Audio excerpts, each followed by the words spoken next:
बर्मी सीमांत प्रांत से लगा छोटा सा गांव है ओखुल, एक नगा गांव। एक मित्र के आग्रह पर युवा बीरेंद्र विज्ञान के अध्यापक होकर इस गांव में चले आए। दैनिक असमिया, जनता और रामधुन जैसी पत्र पत्रिकाओं में पत्रकारिता का अनुभव तो था ही, लेकिन अध्यापन को उन्होंने चुनौती के रूप में स्वीकार किया था। 2 जोड़ी कपड़े और पुराना फौजी ग्रेट कोट ही उनका संबल था। पूरे 4 वर्ष तक इस प्रवास और परिवेश में एक नए बीरेंद्र को अपने हाथों से दोबारा गढ़ा। प्रश्नों ने उनको नए सिरे से सिरजा।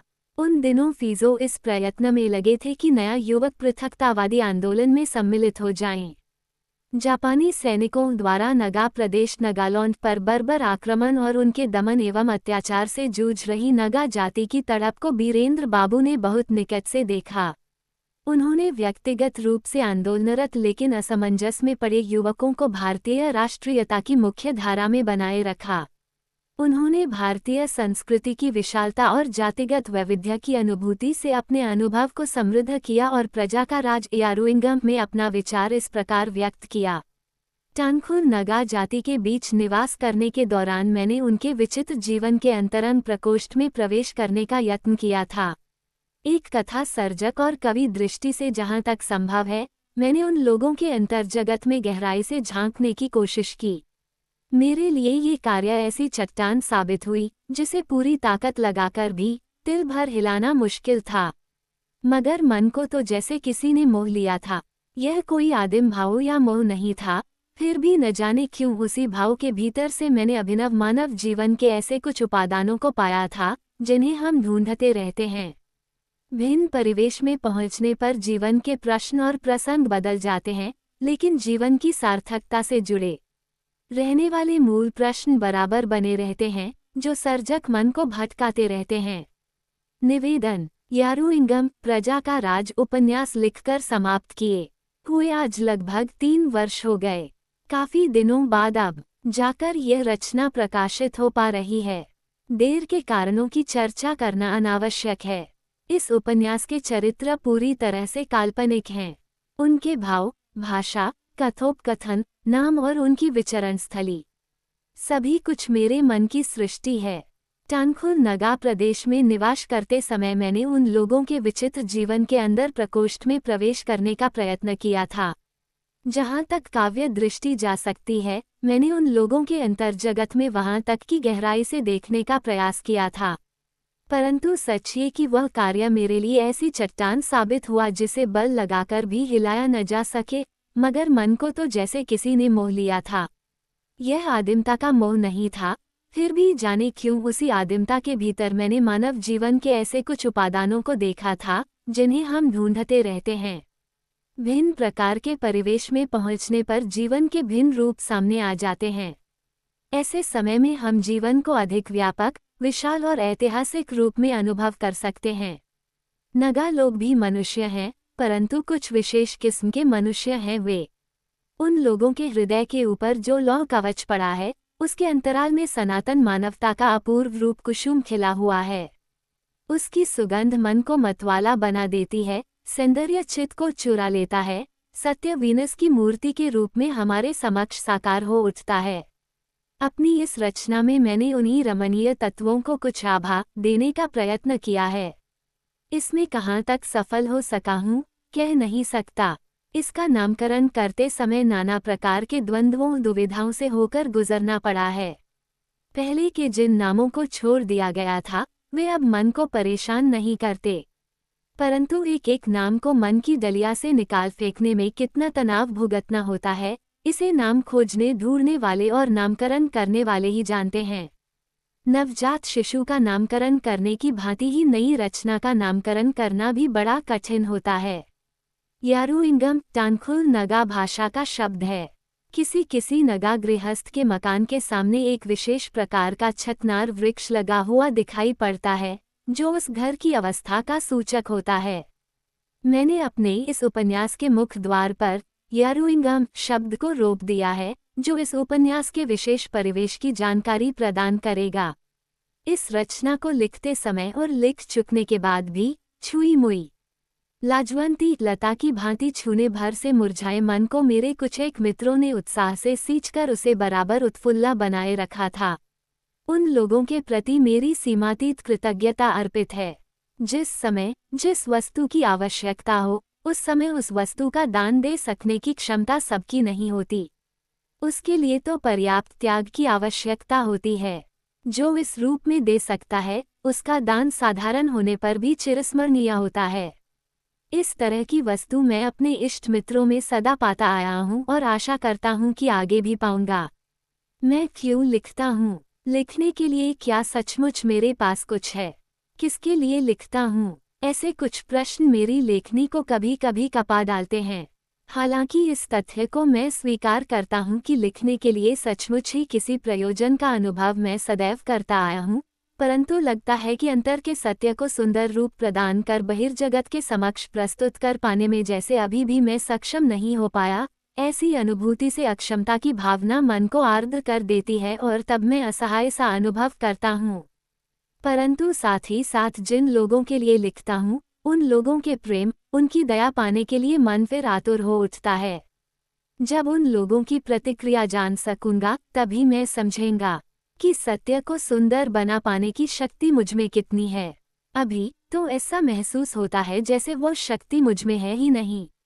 गुवाहाटी 7 अक्टूबर 60। बीरेंद्र भट्टाचार्य। 1। हवा में तिरती मिट्टी की सोंधी सोंधी गंध आकर नाक में समा गई। वह थकी सी चारपाई पर निढाल हो पड़ी हुई थी। ईश्विवरा अपने जूतों के फीते बांध रहा था। एकाएक उसके मन में ईश्विवरा के प्रति घृणा उमड़ आई। अगर उसके प्रेम में गहराई रही होती तो वह इस तरह उसे शत्रुओं के पंजों में छोड़कर कभी नहीं जाता। जयथार के मैदान से उसे पकड़कर यहाँ लाए हुए आज पूरा 1 वर्ष हो गया। इस 1 वर्ष में उसने जब भी पूछा है तब ईश्विवरा ने एक ही बात कही है, वो उसे छोड़कर कभी नहीं जाएगा। परंतु आज जैसे ही जापानी सेना की टुकड़ी के सैनिक लौट जाने के लिए तैयार हुए हैं, उसके साथ जाने में ईश्विवरा को तनिक भी देर नहीं लगी। अब तो शारेनला के बारे में चिंता करने के लिए ईश्विवरा के पास समय ही नहीं है। अपनी खाकी कमीज पर राइफल डाल ईश्विवरा उसके बिल्कुल निकट आकर खड़ा हो गया। उसके कपड़ों की तीखी गंध उसकी नाक में आ चुभी। शारेनला के मन की घृणा भावना और भी भड़क उठी। दरवाज़ा खुला होने के कारण उसके अंदर आ रहे उजियारे में भीतर का सारा परिवेश अच्छी तरह स्पष्ट हो रहा था। शारेनला को लगा जैसे ईश्विवरा के कामाशक्त दोनों ऊंट धीरे धीरे उसके मुंह की ओर झुकते चले आ रहे हैं। ऊँहुक कहते हुए वह झटपट उठ बैठी। रंगीन चादर छाती के नीचे खसक जाने के कारण उसकी खुली हुई अंगिया की फांकों से झांकता उसका गोरा चिकना वक्ष लुभाता सा झलक उठा। ईश्विवरा ने सर झुकाकर चूम लेने को जैसे ही कोशिश की, अकस्मात उसकी नाक में 2 बूंद आंसू आ टपके। तुम भी इन सब सैनिकों जैसे बुरे आदमी हो, आंखों से बहते आंसुओं को पोंछते पोंछते शारेनला ने कहा। उसके छिटके छितराए केशों में अपने दाहिने हाथ की अंगुलियां फिराते उन्हें संवारते हुए प्यार से उसने कहा, मैं तो फिर लौटाऊंगा ना। झूठ। ईश्विवरा के वादे के भुलावे में न आकर उसने अपने माथे पर धरे हुए उसके हाथ को धीरे से परे हटा दिया। इस कपटी छलिया विदेशी सैनिक की संतान अभी भी उसके गर्भ में विद्यमान है। इस तथ्य को जानते हुए भी वह उसे यूं छोड़कर चला जाना चाहता है, परंतु उसकी देह का भोग करते समय तो उसने खुले दिल से आश्वासन दिलाया था कि जीवन मरण में वह अब सदा के लिए उसी का रहेगा। उन बातों की याद दिलाने पर भी उसे कोई पश्चाताप न हुआ। स्त्री की अपेक्षा उसके लिए जापान के सम्राट हिरोहितो का आदेश ही बड़ा है, और यदि यही सच है तो फिर उसने उसके साथ यह छल कपट क्यों किया। स्त्री का मन, स्त्री की देह सैनिकों के खेलने भर की चीज है। हताश निराश ईश्विवरा काट सा कुछ देर चुपचाप खड़ा रहा। उसके बाद बोला, मैं यहाँ अगर रुक भी जाऊं तो वे मुझे कुत्ते की मौत मार डालेंगे। कौन? वही गोरे अंग्रेज साहब लोग। इसी कारण यहाँ रहने से कोई लाभ नहीं। अब की बार शारेनला को उसकी बातों पर विश्वास हो गया तो फिर चलो हम कहीं भाग चलें। सर हिलाते हुए ईश्विवरा ने कहा, कोई लाभ नहीं, तुम्हारे अपने नगा लोग ही मुझे पकड़वा देंगे। उसकी इस बात पर विश्वास न कर शारेनला ने कहा, नहीं पकड़वाएंगे। ईश्विवरा ने समझाया, देखो, युद्ध की बातें तुम कुछ भी नहीं जानती। मैं अगर आज यहाँ से चला जाऊं तभी अधिक दिनों तक जीवित रह सकने की आशा है, और अगर यहीं ठहरा तो फिर आज ही मारा जाऊंगा। शारेंला की पहले ऐसी धारणा था कि वो युद्ध के बारे में बहुत कुछ जानती है, पर अब उसे लगा कि उसे बहुत कम बातों की जानकारी है। फिर भी उसने बड़े सरल भाव से पूछा, अच्छा, अगर तुम ये राइफल थाइफल सब कुछ उतार फेंको तब? एकाएक दूर उसके दल के नायक की कड़कड़ाती आवाज सुनाई पड़ी, ईश्वेवरा, उसे चल पड़ने के लिए बुलाया जा रहा है। ईश्वेवरा के चेहरे का रंग उड़ गया। अगर अब भी मैं न जाऊंगा तो यही मुझे मार डालेगा। शारेंला की देह थर थर कांपने लगी। अब की बार उठकर उसके पास पहुंच गई और अपनी देह की सारी शक्ति लगाकर उसे अपने आलिंगन में कसते हुए बोली, मैं तुम्हें कहीं भी जाने न दूंगी। ईश्वेवरा का झंवाया चेहरा और भी फीका पड़ गया। असहाय व्यक्ति की तरह शारेंला के चेहरे की ओर निहार कर उसने कहा, मैं फिर लौट आऊंगा। अगर अब थोड़ी सी भी देर हो गई तो वह घर के अंदर घुस आएगा।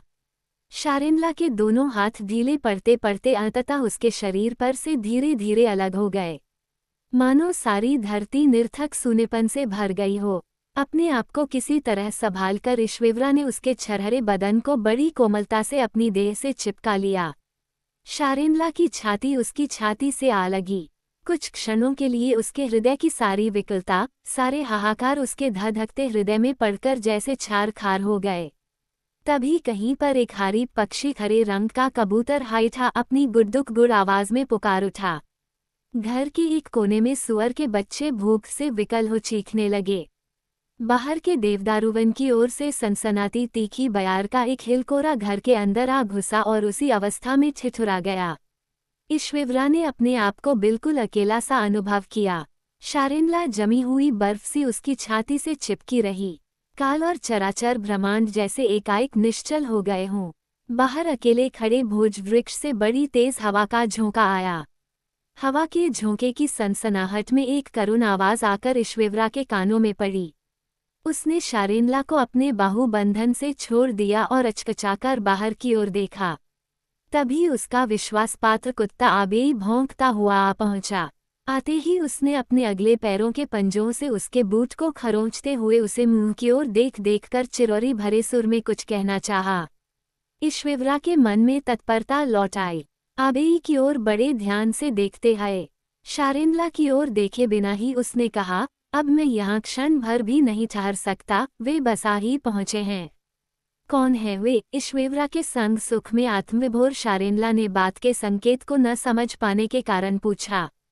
गोरे सिपाही। डरे और कोन्या कोन्या करते पास खड़े आबेई के चेहरे की ओर देखकर शारेंला का चेहरा फिर काला पड़ गया। निश्चय ही आबेई बुरी खबर लाया है, वे सचमुच ही आ पहुँचे हैं। इस दशा में वह चुपचाप उदास नजरों से हवा के हिलकोरों में कांपती भोजवृक्ष की पत्तियों की ओर देखती रही। ईश्वेवरा ने उसकी ओर एक बार भी देखे बिना ही कहा, तुम्हारे पास यह आबेई रहेगा। और इतना कहते ही उसके कुम्हड़े की तरह फूले पेट की ओर देखकर वह एकाएक और कुछ भी कह पाने में असमर्थ हो गया। पितृत्व के उत्तरदायित्व का निर्वाह न कर पाने के पाप कर्म के कारण उसका विवेक अंतर्वेदना के मारे कांप उठा। लेकिन युद्ध तो कोई नियम कानून नहीं मानता। अपने आप को पुनः संभालते हुए संयत होकर उसने कहा, मैं फिर आऊंगा। इस पृथ्वी पर सदैव तो युद्ध नहीं जगा रहेगा। आबेई को तुम्हारे पास रखे जा रहा हूँ। अपने मालिक के निर्णय से असंतुष्ट होकर आबेई अपनी पूंछ हिलाकर उसके दोनों पैरों के बीच में घुसकर उसकी ओर अपना मुंह उठाकर विनती करने लगा। शारेंला ने अनुभव किया कि उसके पेट में स्थित संतान के अलावा ईश्वेवरा की ओर से कोई भी चीज उसके पास नहीं रहना चाहती। भाग्य ही उन्हें अलग करवा रहा है। आबेई भी तुम्हारे साथ ही जाए। उसने बेहिचक मत प्रकट कर धीरे से अपना मुंह दूसरी ओर घुमा लिया और आंखों में उमड़ते आंसुओं को आंचल के छोर से पोंछ दिया। उसके बाद एक अपूर्ण साहस के साथ उसके बिल्कुल करीब जाकर खड़ी हो गई तथा जितना हो सके सहज स्वाभाविक होकर उसने कहा, ठीक है, जाओ। अब देरी मत करो। मेरे भाग्य में जो बदा है वही होगा। ईश्वेवरा ने महसूस किया कि अब पल भर की देरी करना भी विपत्ति का कारक है। उसने बड़ी कातर दृष्टि से एक बार उसके चेहरे की ओर निहारा। मुंह से एक शब्द भी कहे बिना वह धीरे धीरे आगे बढ़ता दरवाजे से बाहर निकल गया और कुछ दूर जाकर आंखों से ओझल हो गया।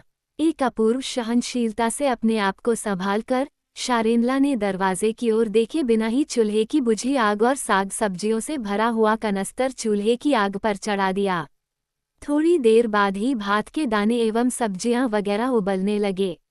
दोनों के उबलने की खदखदाहट की आवाज़ सुनकर उस खाली घर के दरवाजे पर कई सुअर आ खड़े हुए और खाने के लिए लगातार रोने चिल्लाने लगे कि सुनना असह्य था। उसी प्रकार का विषाद अवसादपूर्ण राग शारेनला के हृदय में भी बज रहा था, परंतु निर्दयी भाग्य के समक्ष आत्मसमर्पण कर देने की एक अद्भुत शक्ति उसने भाग्य के साथ समझौता कर लेने का निश्चय कर लिया। परदेशी सैनिकों के हाथों बंदिनी होने को विवश हो जाने के अनंतर उसने अपनी जो चीज गंवाई वह स्त्री जीवन की सर्वश्रेष्ठ संपदा है। अब तो वह मात्र एक पतिता भर है। हाँ, अपनी नज़रों में वह किसी रूप में पतिता नहीं हो सकती, क्योंकि बाध्य होकर ही सही उसने अपने एकांत मन से ईश्विवरा को अपने पति के रूप में स्वीकार कर लिया था। परिणामस्वरूप अब उसके अतिरिक्त कोई और उसका पति नहीं हो सकता। परंतु ईश्विवरा ने आज उसे यूं त्याग कर जो अपराध किया है वह अक्षम्य है, इसके लिए वह उसे कभी भी क्षमा नहीं कर सकेगी। सुअर सब अपने थूथनों की रेल पेल से चभर चभर अपना खाना खाने में जुटे हुए थे। तभी अचानक उसे एहसास हुआ कि दक्षिण दिशा की ओर अनेक बमवर्षक विमानों की उड़ती कतारें आकाश में छा गई हैं। ऐसे में डर के मारे वह चीख पड़ी और सुअरों को खाना परसने की जो करछूल उसने हाथ में पकड़ रखी थी उसे बाहर के आंगन में फेंक वह पास की आपात छावनी रेड अलर्ट शेल्टर की ओर भागी। दौड़ते भागते यहाँ घुस जाने के बाद हाँफते हाँफते उसने बाहर की ओर झांककर देखा कि कानों के पर्दे फट जाएं। ऐसे भीषण विस्फोट के साथ सारा का सारा गांव धू धू कर राख होने लगा है। अचानक उसका माथा बड़े जोरों से चकराया। फिर कुछ देर बाद आंखों के सामने की धरती भी तेजी से घूमने लगी और बमों के प्रचंड धमाकों के बीच उसकी बाहरी चेतना ही विलुप्त हो गई। जब उसने फिर से आंख खोली तब उसे बनेले गुलाब की सुगंध आई। आंखें खोलकर कुछ दूर तक दृष्टि दौड़ाई तो देखा कि 2 हाथ की दूरी पर गुलाब के कई पौधे फूलों सहित लदे बदे सारे परिवेश को सुवसित कर रहे हैं। गुलाब के पौधों के उस ओर क्रमशः ऊंचा उठता चला गया एक टीला है। टीले की चोटी पर से प्रातःकाल का निर्मल शांत आकाश ऐसा लग रहा है कि मानो हाथों से छुआ जा सकता हो। थोड़ी देर पहले बमों के जो धमाके सुनाई पड़े रहे थे वह सब अब बिल्कुल शांत हैं। माथे के अंदर वह अभी भी झंझनाहट महसूस कर रही थी, लेकिन आंखें और मुखमंडल बहुत शीतल लग रहे थे, मानो बहुत दिनों से मन जिस थोड़ी सी शांति की चाह कर रहा था उसी शांति को उसने घड़ी भर में पा लिया है। दाहिनी ओर की पगडंडी के किनारे फुटुका एक जंगली पौधा जिसके एक ही गुच्छे में सफ़ेद, हल्के पीले और केसरिया रंगों वाले फूल खिलते हैं कि झाड़ियों के पास कोई चीज़ खड़खड़ाए। चौंककर वह उठ बैठी। फिर ध्यान से देखा, एक सुअर बेखबर बेपरवाह हो अपनी टांगों से गड्ढा खोद रहा है। अब की बार उसने आंखें घुमाकर सिरहाने की ओर आंखें दौड़ाई तो डर के मारे चीख पड़ी। उसके सर के नीचे किसी का लंबा कोट तह लगाकर रखा हुआ है। तब जाकर उसे चेत आया कि वह यहाँ तक अपने आप नहीं आई है। जब वह आपात में भीतर गई थी उसके बाद क्या कुछ हुआ इस संबंध में उसे कुछ पता नहीं। यहाँ एक कोमल ठंडी घास पर उसे किसने सुलाया। अब वो उठ खड़ी हुई, धीरे धीरे पांव बढ़ाती हुई कुछ कदम चलकर गुलाब के पौधों के पास जाकर खड़ी हुई और गुलाब के फूलों पर हाथ फेरती हुई उन्हें हिला हिलाकर प्यार करने लगी। एक कुम्हलाए हुए फूल पर एक भौरे को बार बार बैठते फिर निराश हो परे उड़ जाते देख उसका हृदय किसी अज्ञात कारण से भर आया। उसने दूसरे खिले फूलों पर नजर डालकर लंबी सी आह भरी। पूरब दिशा के बादलों को चीरता हुआ सूर्य बाहर निकल रहा था। जंगल में रास्ता ढूंढने वाले शिकारियों की तरह सूर्य के शुभ मुख पर एक प्रकाशयुक्त खोजी दृष्टि उभर आई थी। ऐसा लगा जैसे वह ईश्विवरा के देश से चलता चलता यहाँ शारेनला के देश में आ पहुंचा है। ईश्विवरा की बातें याद आने के साथ ही साथ शारेनला का कलेजा कांपने लगा। उसके दोनों हाथ सुन्न से हो गए। गर्भ के भीतर उसने वेदना का अनुभव किया। ईश्विवरा के आज के व्यवहार से वह इतनी विक्षुब्ध थी कि उसके अंतर में उसके प्रति घृणा का भाव भी अंकुरित हो गया था। अचानक उसके मन में ये जानने की उत्सुकता जागी कि गोरे सैनिक आए अथवा नहीं। गांव का कितना नुकसान हुआ और उसे इस टीले पर कौन उठा लाया। अपने आप को निपट असहाय समझकर वह अत्यंत व्याकुल हो गई। डरते डरते एक पग दो पग बढ़ाती वह धीरे धीरे टीले की चोटी पर जा चढ़ी। चोटी पर सबसे पहले उसे गिरजाघर चर्च दिखाई पड़ा। गिरजाघर का ऊपरी शिखर तब भी धूल धूल जल रहा था।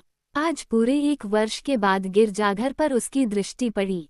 अभी तक वह ईश्वरा का निर्देश मानकर निर्धारित सीमा क्षेत्र से अधिक दूर घूमने फिरने भी नहीं निकली थी।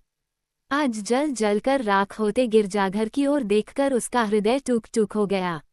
एकाएक वह घुटने टेककर बैठ गई और प्रभु से प्रार्थना करने लगी, हे भगवान, मुझे थोड़ी सी शांति दो। परंतु कुछ क्षणों के बाद ही इस तरह की प्रार्थना की निरर्थकता पूरी तरह उसके समक्ष स्पष्ट हो गई। उसे लगा भगवान से भी बड़ी भयानक कोई और शक्ति इस धरती पर है, जिस शक्ति के बल पर प्रमथ हो आदमी सुअर की तरह कोंच कोंच कर दूसरे आदमी की हत्या करके अकल्पनीय तृप्ति का अनुभव करता है। एक दिन आदमी ने ही इस गिरजाघर का निर्माण किया था और फिर आदमी ने ही इसे तहस नहस कर डाला। यदि भगवान सचमुच ही कहीं होता तो ऐसे चुपचाप इस मृत्यु और विध्वंस यज्ञ को कैसे सहन कर सकता। वो उठ खड़ी हुई। गांव के सारे घर अभी तक धधक कर जल रहे थे। प्रत्येक टीले के ऊपर राख की काली चादर पड़ गई थी। लाल लाल अंगारे सुलग सुलग कर जल रहे थे। गर्म हवा के झोंकों ने एक चिंगारी को उड़ा लाकर उसी टीले पर गिरा दिया जहां वह खड़ी थी। थोड़ी दूर पर कुछ एक जिंदा बचे मुर्गे या सुअर के बच्चे प्राण बचाने के लिए जलते हुए अंगारों से जहां तक हो सके दूर भाग रहे थे। उसे चिंता हुई, उसके अपने जो सुअर थे वे किधर गए। तब तक आकाश स्वच्छ शांत हो गया था।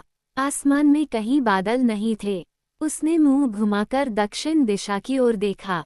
काफी दूर पर स्थित शिरई गांव के ऊपर से आग की लपटें उठती दिखाई पड़ रही थीं।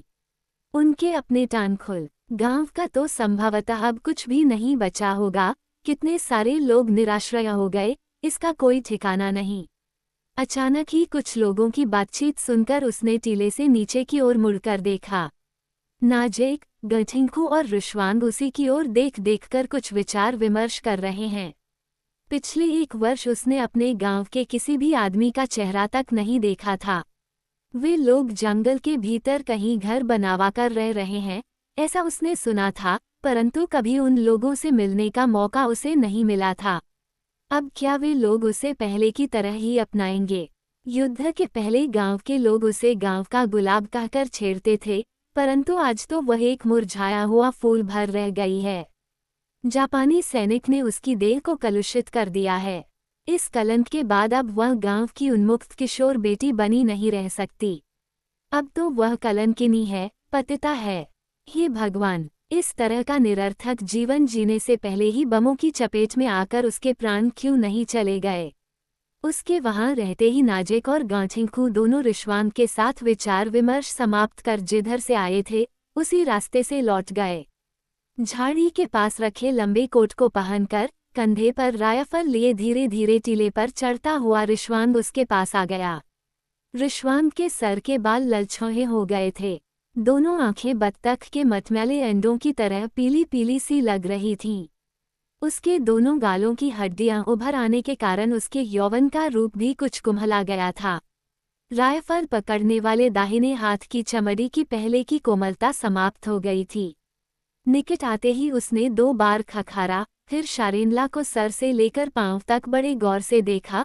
उसके बाद पूछा, लोगों का कहना है कि तुम किसी जापानी के संग रही थीं। उत्तर में कोई और बात न करके शारेनला ने सर हिलाकर स्वीकृति जताई। न्यायाधीश के सामने कोई अपराधी अपने आप को जैसे बहुत लघु महसूस करता है, वैसे ही उसने भी रिश्वांग के तीखे और सीधे प्रश्न के आगे अपने आप को बहुत छोटा अनुभव किया। नाजेक और गांठिंकू ने मुझे सब कुछ बता दिया है। सब बता दिया है, उसने आश्चर्यचकित होकर पूछा। पर उन्हें पता कैसे चला? हमारे गांव के लोग तुम्हारी सारी करतूत जान गए हैं। शारेनला कुछ नहीं बोली। वो एक अपराधिनी है, इस बारे में उसे खुद भी कोई संदेह नहीं था। इसे लेकर बहस करने से भी कोई लाभ नहीं है। अब समाज उसे पुनः स्वीकार नहीं करेगा, इसका आभास उसे बहुत पहले ही हो चुका है। परंतु वे उसे एक पतिता की तरह भी किसी के आश्रय में रहने देंगे या नहीं? अब तो असली सवाल यही है। रिश्वान का चेहरा देखकर उससे ये पूछने का साहस वह नहीं कर सकी। रिश्वान के ललाट की रेखाओं में बल पड़ गए। उसके बाद उसने एक गहरी निश्वास छोड़ी। शारिंला ने हैरानी से उसकी ओर देखा। उसके चेहरे पर कठोरता का कोई भाव नहीं था, बल्कि ऐसी उदासी छाई थी जिसे समझ पाना संभव नहीं। हताश निराश दृष्टि से उसने शारिंला के चेहरे की ओर निहारा। शारिंला की दोनों आंखें अंदर धंस गई हैं। दोनों गाल पीले पड़ गए हैं। वक्षस्थल के दोनों स्तन लटक गए हैं और पेट का निचला भाग मोटा हो गया है। दुश्मनों की सेना के किसी अज्ञात सैनिक की और संतान का भार वह ढो रही है। इस बारे में अब रिश्वान को तनिक भी संदेह नहीं रहा। परंतु बचपन से ही वह शारिंला को इतना प्यार करता रहा है, श्रद्धा देता रहा है कि आज शारिंला किसी अज्ञात परपुरुष की प्रेयसी और गर्भवती प्रणयनी है, ऐसा सोच पाना भी उसे असहनीय लग रहा था। ईर्ष्या के साथ साथ घृणा के भाव ने भी उन दोनों की लड़काई की प्रीत में भेद की एक दीवार खड़ी कर दी। वो हृदय से शारिंला को क्षमा नहीं कर पाया। इस तरह की अवस्था में पढ़ने की अपेक्षा आत्महत्या कर लेने पर ही संभवतः उसका नैतिक सम्मान सुरक्षित रहा होता। शारिंला ने अपने अवांछित दुर्भाग्य को सामान्य रूप में ग्रहण कर लेने के लिए बाध्य हो ही गई, तो फिर वह चाहे कितना भी कुपात्र ही क्यों न हो, उसे अपने जीवन भर के एक दुष्चरित्र पति के रूप में स्वीकार कर लेने के अतिरिक्त भला चारा ही क्या है? किसी तरह वेश्या बनने से बच जाए तो इसे ही वह अपना परम सौभाग्य समझेगी। गांव के लोग क्या उसे इतना भी सुयोग न देंगे?